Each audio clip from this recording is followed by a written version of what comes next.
Hello, welcome back to the SEO, the Untitled SEO podcast. We are not just about SEO because SEO in isolation doesn't make the world turn, I don't think anyway. SEO always works its best when it's collaborative effort, and especially when it works with other technologies. And to that end, I have a guest with me today. Honoured guest, would you like to introduce yourself? I would indeed, and it's nice to be honoured. My name is Alan Gormley. I'm the CEO of a company called Shopbox AI.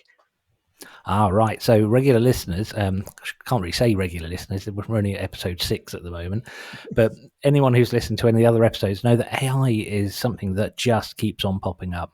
So I'm going to say to anybody who's listening now that we're not going to talk about AI in the context of SEO because, well, at the moment, frankly, I'm sick of hearing about it. There's kind of better, more exciting uses for AI, and this is why I've got Alan along here.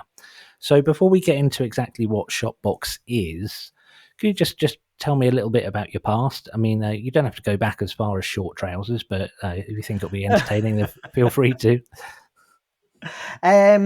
So where I come from is I've been about 25 years in the AI industry. So most people would say it only kind of popped into existence about 5 or 10 years ago.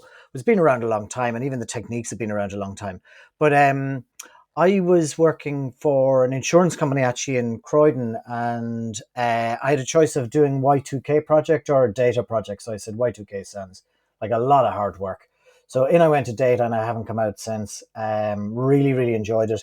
And then I then went from working on the front line to really working with a vendor. So the largest AI software company globally, a company called SAS, out of not SAP as everybody thought it was, out of North Carolina. Very, very large company, about 3.5 billion in AI software every year, and worked for them for quite a few years, building up practices around areas that were really starting to take off. So things like customer experience, retail was a big, big push for us. But I was also working across financial services and telco. And then I kind of went on a journey where one of the big problems I always had with AI was at the time it was only used by very large companies. And I just felt that there was no trickle down effect happening. And I got very interested in the idea of taking AI, which was big and complex back in those days, and trying to make it as easy as possible. And that's kind of led me to where I am here. So it's taken me about 5 years to kind of get to this point from there. But it's been a bit of a journey along the way. Yeah.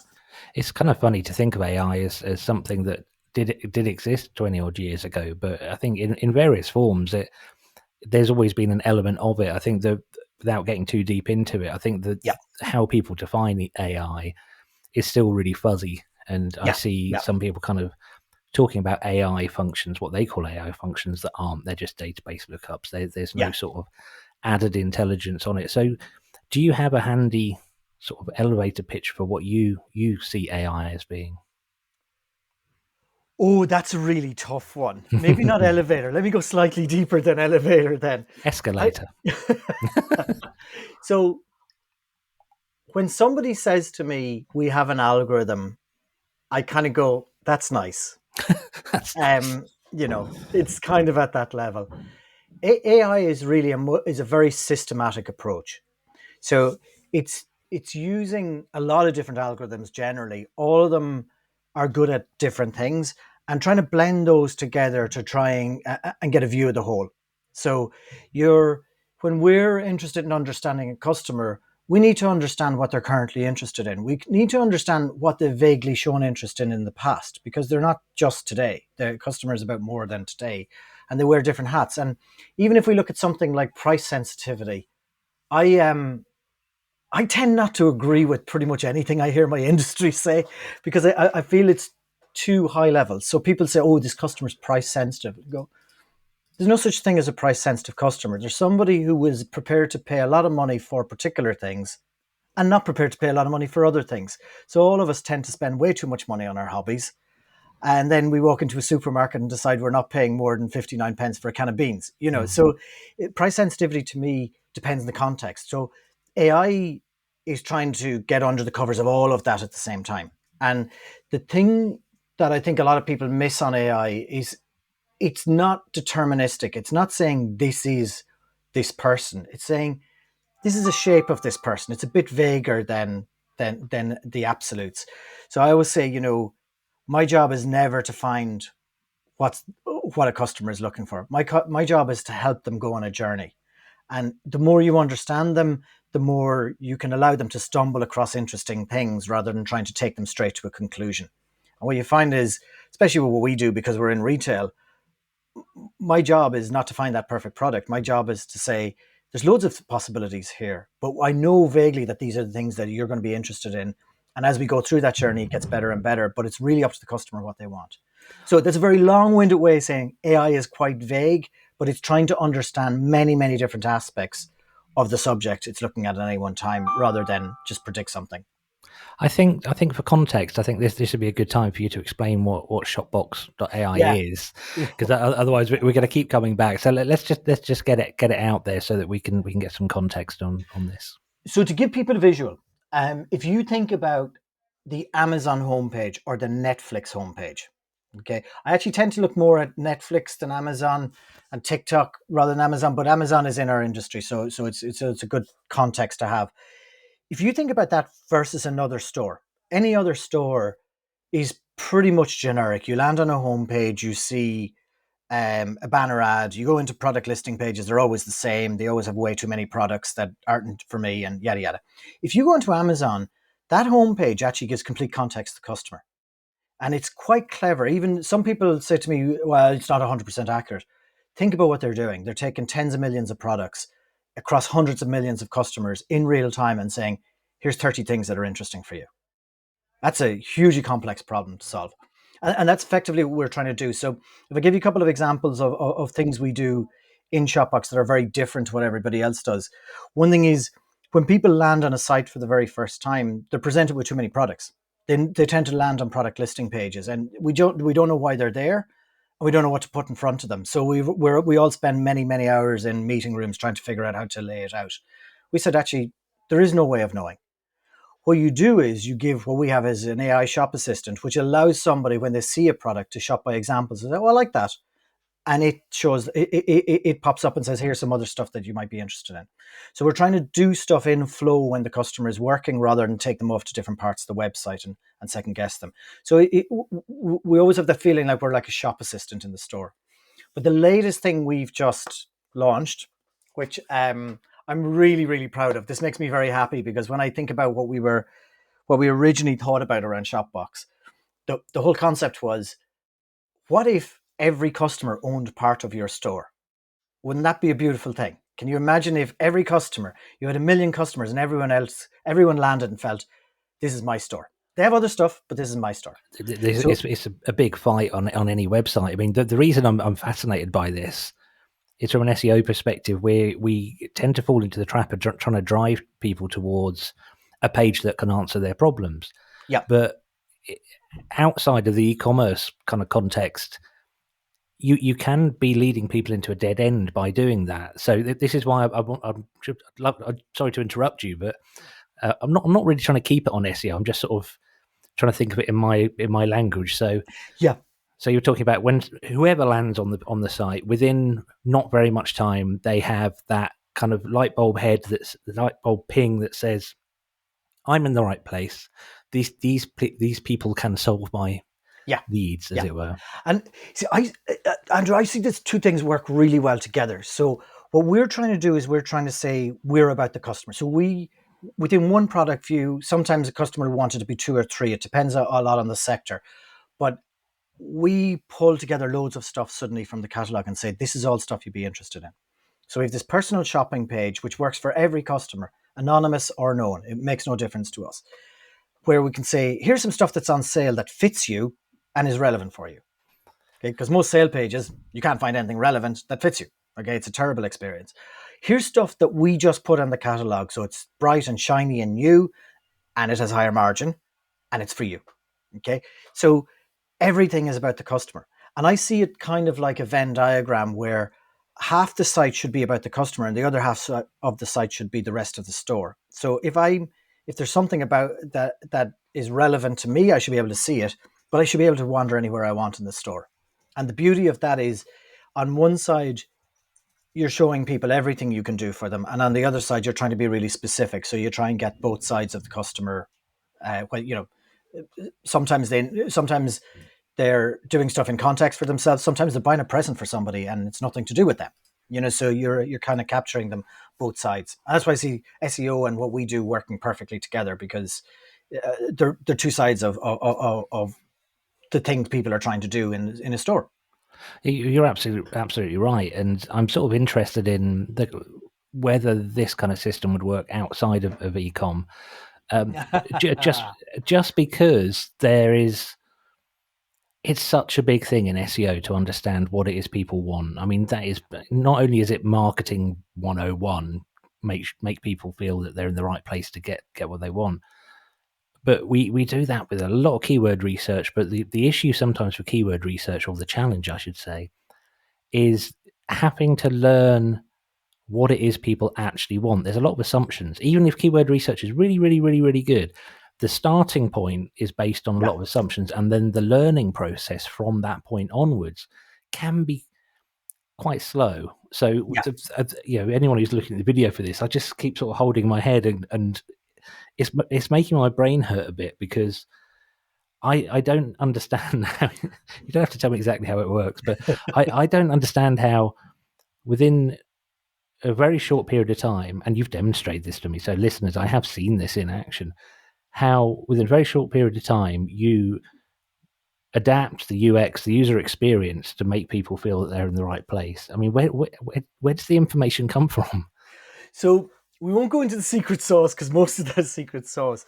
But the reality is, let me just wind back to something you said at the very start there around the application outside of e-commerce.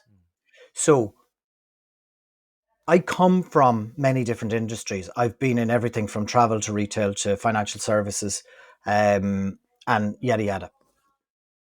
When I was looking at Shopbox and what I really wanted to achieve with it, I made a very early decision I would only work in one industry, because I didn't want to be a generic technology. I wanted to be something where the brain itself at the center of the thing actually knew about the industry. And so it would be really easy for us to take this and transplant it into travel. That would be trivial, to be honest. But I don't want to do that, because if we do that, we'll end up with a generic technology that kind of works most of the time, but actually misses all the nuances that are really interesting for customers. I genuinely think that's one of the biggest challenges in AI being sold to business owners or anybody involved in marketing, is that a lot of AI is sold as, here's this really broad thing, what do you ask of it? And it's a bit like, well, anything like Google Analytics. Well, it's going to tell you some things, but the real skill is knowing your industry and knowing what it does. So yeah, I've not really identified that you've chosen a kind of a vertical there with e-commerce. And okay, I'll let you carry on. Well, actually, so you bring me on to something there that's really important, is what Gartner used to always have this statistic, which was 82% of AI projects all fail. And by the way, it never changed from 82%. So I don't know how the world can progress and the percentages stay the same. I suspect Gartner aren't doing a huge amount of research. I think they're just reusing the same thing. But anyway, my opinion about Gartner is not going to make anyone happy. But here's the thing. I didn't agree with any word they said. What I would say is 82% deliver mediocrity. So they deliver something that's not bad, but it could be so much better. Because what you were saying there, where often what's happening is the technology industry is trying to deliver generic technology to everyone. It's up then to the customer to figure out how to make it work. Well, there aren't enough data scientists in the world to go around. And by the way, very few of them know anything about retail. And if you don't know your industry and how it works and what your merchandisers and your buyers are trying to accomplish, your AI is actually going to work against your business. Okay, so a great example I always use is retail. For most retailers, not for everyone, but for most retailers, the most important product they have is the ones they're launching, because they're the ones that are still high margin. If they can get them moving, they don't become long tail. If they can't get them moving, they become long tail and they're discounting. Okay, so getting those products moving very quickly is really, really important to retailers. Here's the problem with AI. It needs historical data. So they're always too late to the party. It's always your data scientists are nearly working against you as a business all the time because, well, it says that your customers want your best sellers, and of course they do. That's all they're seeing because you haven't put the right products in front of them. So we've really had to twist the whole thing around and say this is about retail. What's important in retail are these things. Therefore, whether AI is the right approach or psychology is the right approach or a combination of both is the right approach, and what we use in AI, all that has to change to make sure that it works for the retailer. So we kind of threw out the rule book, which was quite scary, but it turns out it's quite a lot of fun, and it does much better for our retailers. So You do strike me as the kind of person who's if somebody when you were at school said you were being disruptive, you probably say thank you. I was very, very good schoolboy, and thank you very much. I'm sure. Okay, so it makes total sense that you stick with a specific area for any kind of successful AI, because it's the aggrandizement or the enrichment of the Yeah. data and the decisions that is where the real magic is, as I understand it. I mean, I'm trying to say things I know might not be entirely right, so that you can kind of No, but you're right. Like, I'll give you a couple of examples. We have, if we look at something like luxury. So the first time we did it was a really interesting project. So it was, well, project, our stuff is just switch on. There's no real projects.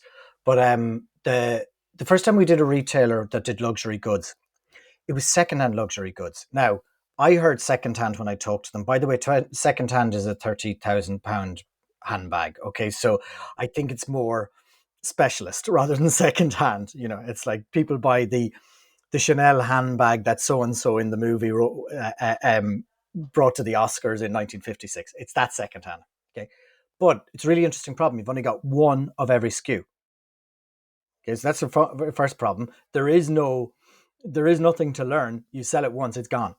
The second problem, or the second really interesting thing for me, was when the guys who run the company said, look, there's no such thing as brand here. There's combinations of brands that work differently than most people think out there. So a Gucci and a Prada are much closer together than they are to a Chanel or Hermes. Okay, so you've got to try and figure out how you keep people in a group of products rather than in a brand. And that became a really interesting problem for us. We solved that problem. Once we solved that problem, we could then transplant that anywhere in retail. So the next one that came along was actually a pet food store, where it was the same problem, but the difference is I want to sell very expensive pet food that's full, 100% meat versus own brand versus all that stuff in the middle between. So it was exactly the same thing. There's an elasticity for how much people will move away from their brand. Figured it out in luxury, we use it to sell dog food. And I know our industry likes the phrase dog fooding, so that's the ultimate in dog fooding, where you actually have dog food. I've not heard that. What does the phrase dog fooding mean? So dog fooding is where you use your own products. Okay, More right, companies should probably do it. right. Dog fooding. I'm making a note of that. This is how I learn. Right, so I'm seeing this. I'm seeing what I guess is never a complete product. I mean, never a finished product. You're not putting something. You're not building a box and then giving somebody a box. So that makes sense. But I'm really interested in how far you've come in an industry that is still kind of the Wild West. I mean, SEO is the same. We're in industries that aren't. They're not even got quarter of a century old yet.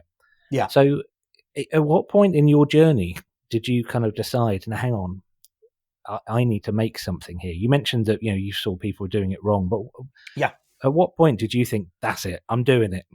That's really interesting. This has been coming up a lot in the last month because we're at a very interesting inflection point in the business. But I went out to work for a startup where we took it from a travel company and I went in as a chief analytics officer. And we over the couple of years, we turned it into an AI company more than a travel company. But I didn't feel we were going to get where I wanted to get. So I started looking for somebody where I thought they were going to do something really cool with AI, and not just one very simple thing, but actually take a very broad view of we can help companies in many, many different ways.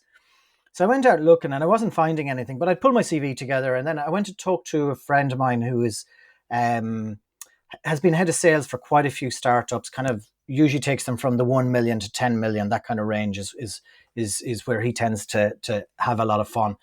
And after half an hour of talking, he said, Alan, if you can't find a company that does what you want to do, it's time to set one up.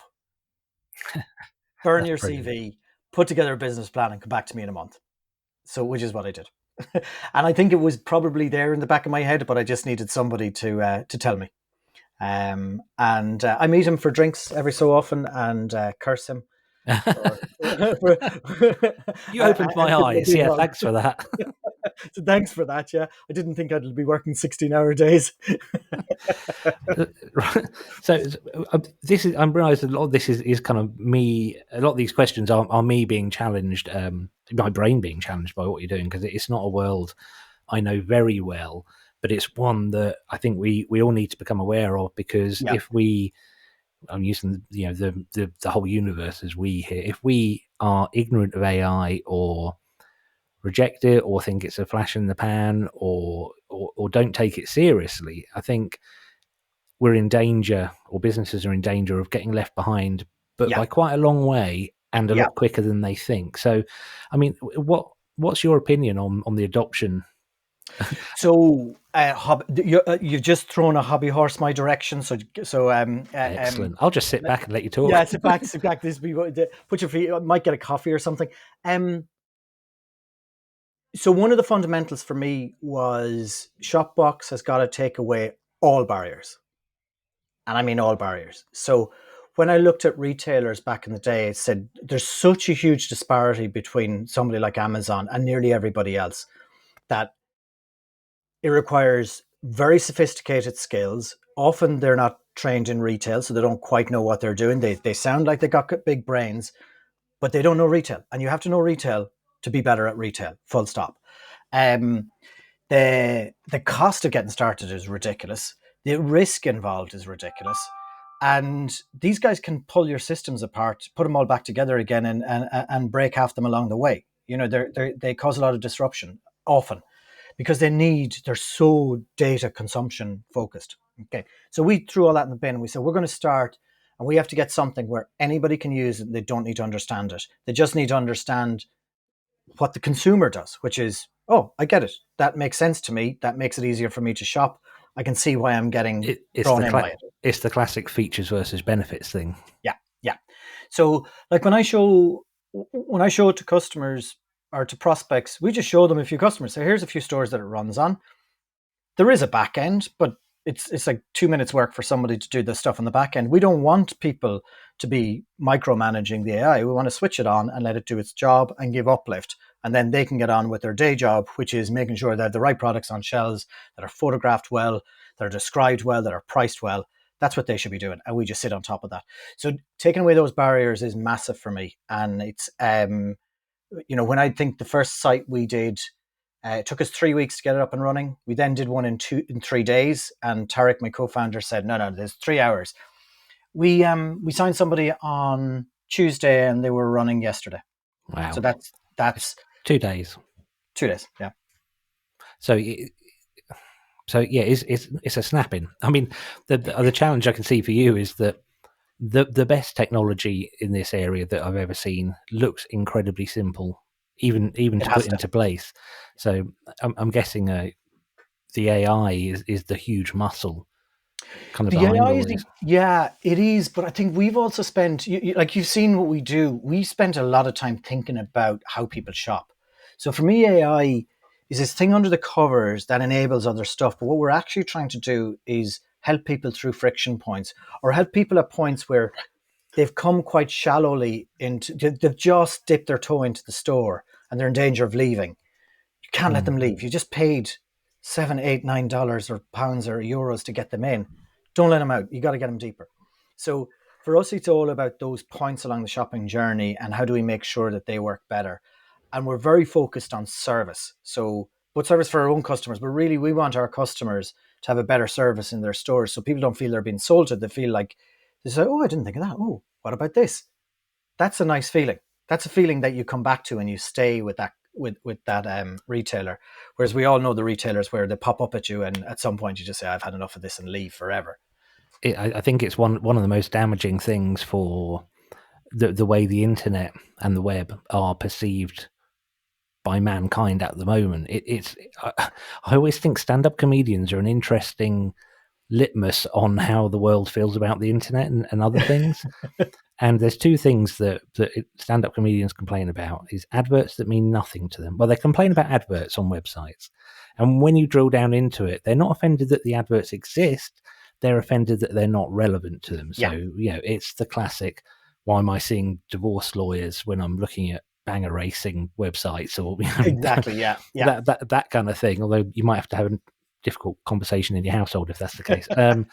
But people are rarely, but on the other end of the scale, people are also offended sometimes if they see adverts that are hyper relevant to them, really relevant. I mean, my parents are doing this at the moment. There's a garage. They live in a village, and there's a garage. It's the only garage for miles that sells cars, and they're like, well, we were talking about our car the other day, and now we're seeing adverts for this car garage. And I said, no, you're seeing those not because your television's listening to you.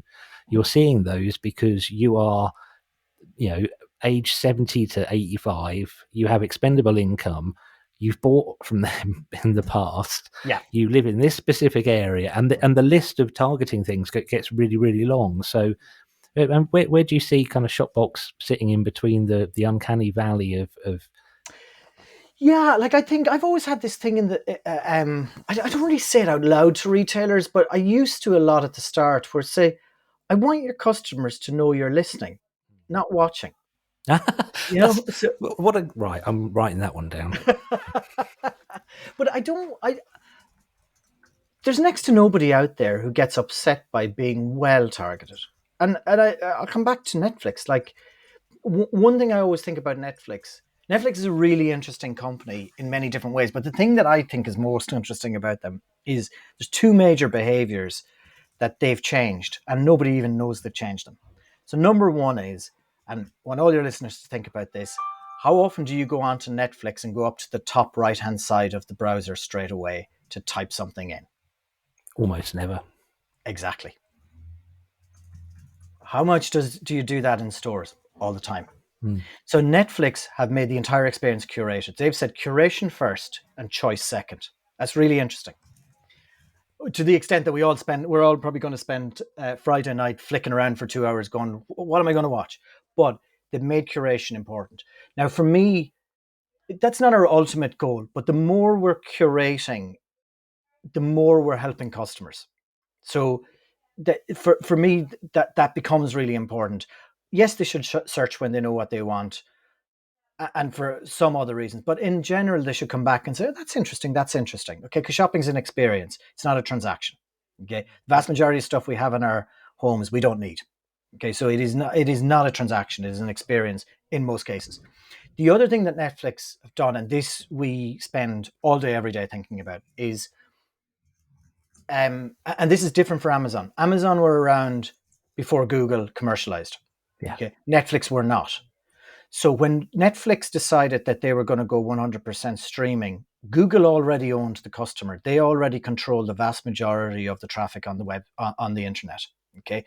So when you were looking for something, you went to Google, you typed it in, you went to the site, and then you left the site and went to a competitor site.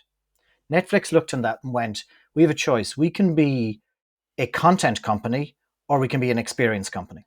So as a content company, you go to Google and you type, I want to see this movie, and Netflix gives you a link for the movie, but you never spend any time on Netflix. That is what most retailers have on Google. Netflix went, no way. There is no way that we are going to pay Google for that traffic over and over and over again. There is no way we're going to allow ourselves to be in a competitive environment at that level. So they said, no, we're going to do it. So you type Netflix, but you don't type the name of the movie. You just type Netflix. You come to us, and then the experience is you for 2 hours inside Netflix, not you for 2 hours in Google and 5 minutes in Netflix. And I think that's very clever. Nobody really thinks about Netflix that way. And it didn't happen because they had the brand. It happened because they worked very, very hard to make it happen. And it's a lot of what we're trying to bring to our retailers is, once we get them in the store, keep them in there. Make it a nicer place to be than Google. The penny is completely dropped now. I've been sort of dancing around it for the, playing the podcast host thing, but that you've summarized it entirely. So you're improving the experience so that you don't have to continually be reliable on, we always say search engines, but Google. Yeah. So it gives you more freedom. So Yeah. if you give your give your online store users an experience rather than a transaction, Yeah. then they are far more likely to start their next shopping journey by going directly to your website rather than searching Yeah. and clicking on a Google ad that costs anything. Yeah. And there's a few words that I think as an industry we've really rendered meaningless, because they mean different things to everyone because we talk about them so much. And one of them is experience. And experience for me is really important because to me, experience is about how are you helping me to a large degree. Whereas there's loads of people out there that say, well, the customer experience on our site is excellent. And it probably is because most sites really are excellent these days. But if you're a fashion retailer, have a look at your 5 closest competitors. I can guarantee you all of them are black on white. All of them have very large images. They might be smaller images, by the way, in 2 years' time. And once one moves, all of you will move. And that's the problem: is we've got to look like a fashion site. So how do we differentiate? We only differentiate through how we sell and how we service. That's where we come in. So experience for me is, it's not the look and feel necessarily. That's a very important part of it. But the problem is it's nearly impossible to compete there. It's how do you service somebody when they're inside your store? Yeah. Ask not what your e-commerce visitors can do for you. Ask what you can do for them. Exactly. Yeah. I think that's a wonderful summary, Alan. And if it's all right with you, I'm gonna leave it there. But I was going to give you the opportunity. I was going to say I always like to try and give guests the opportunity to have a few minutes just to say exactly what they want to say. But you've been very erudite, and I think kind of Thank you. explained a lot of quite complex topics and themes in a very clear way. So I really appreciate your time for that. But is there anything else you'd like to add? No, like I really think it's first of all, thank you very much for having me on. It's a pleasure to talk, and I think there's so much there's so much to accomplish now in e-commerce. E-commerce has been squeezed an awful lot, and I think we're starting to see a bit of an inflection point where the ones that have kind of the tourists who turned up and said, you know what, I got an offline store, I'll just throw everything up online. They're kind of disappearing again now. So, but the real opportunity now is to start to focus on how do we grow customers. And what's really interesting for me is this year, because of third-party cookies, people have got much more focused on how do I grow my own customer base by myself instead of paying Google all the time to bring them back. And I think that's a really important behavior change in retailers. That helps us, by the way. It's good for us, and also we can help people do that. But for me, people have to really get on top of the fact that it's you. The customer walked through the door. You now have to take ownership of that forever. And if you grow those customers, you will do very well. If you just churn through them and try and attract more all the time and just do that, you won't. You got to balance those two things really well. So they go AI as a way of reducing cost per acquisition. Fantastic. Absolutely. So I'm going to make a note of that because I'll forget. Yeah. You still need to keep spending the money, but let's spend it on attracting new customers and dormant customers rather than ones who are already engaged. We'll keep them engaged. You make sure they get there in the first place. It's a customer experience. Put it in other languages. Customer experience. Not that one. Customer relationship, customer service. It's like the AI equivalent of the old fashioned shops where you walked in and someone said, "Hello, Jim, your usual." That's kind of basically where we want to be. Yeah. It's very true. I spend more of my time thinking about physical stores and how we behave there and trying to bring that online than I do looking at e-commerce stores, because to be honest, the physical stores are where we learned how to retail, and they're still ahead in the way they treat customers. Right, brilliant. Okay, listeners, if you've got an e-com store, I very much recommend you have a look at Shopbox AI. The link will be in the show notes. So, Alan, it only remains for me to say goodbye. Would you like to say goodbye? Goodbye, Andrew, and thank you very much for having me on.